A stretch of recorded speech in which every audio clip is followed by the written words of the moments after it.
बिस्मिल्लाहिर्रहमानिर्रहीम। दुआ में दोनों हाथ उठाना और फिर अपने चेहरे पर फेर लेना।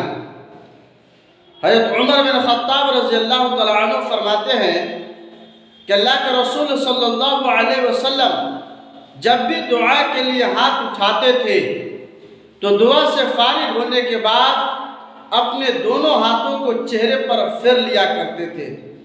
एक और रिवायत में है, हज़रत उमर रज़ियल्लाहु तआला अन्हु फरमाते हैं कि अल्लाह के रसूल सल्लल्लाहु अलैहि वसल्लम जब भी दुआ के लिए हाथ उठाते थे, दुआ से फारिग होने के बाद अपने दोनों हाथों को चेहरे पर फेर लिया करते थे।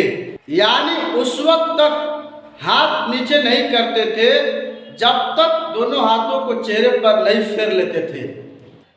एक और रिवायत में है, हज़रत उमर रज़ियल्लाहु तआला अन्हु ने फरमाया कि अल्लाह के रसूल सल्लल्लाहु अलैहि वसल्लम को मैंने अहजारुज़्ज़ैत यानी मस्जिद नबवी की मग़रिब पे एक जगह का नाम है पास देखा।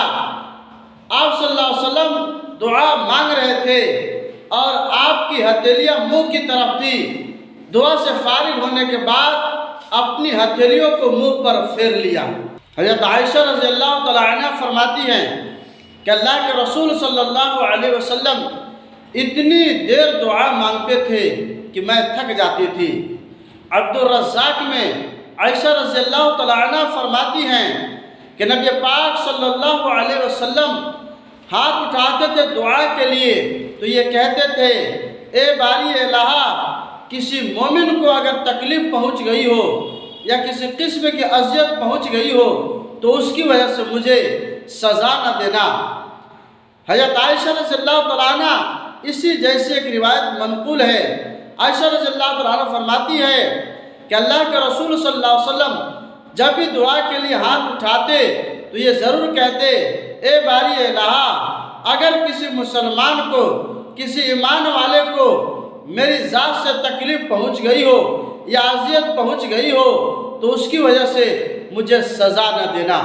इसलिए मेरे भाई, अगर आप दुआ के लिए हाथ उठाते हैं, ऐसे दुआ के लिए हाथ उठाते हैं तो दुआ मांगने के बाद अपने हथेलियों को चेहरे पर फेर लिया करें, यानी ऐसे फेर लिया करें। अगर कोई गलती हो गई हो, अल्लाह से दुआ है कि माफ़ फरमाए। वाक़िअ दवाए अल्हम्दुलिल्लाहि रब्बिल आलमीन।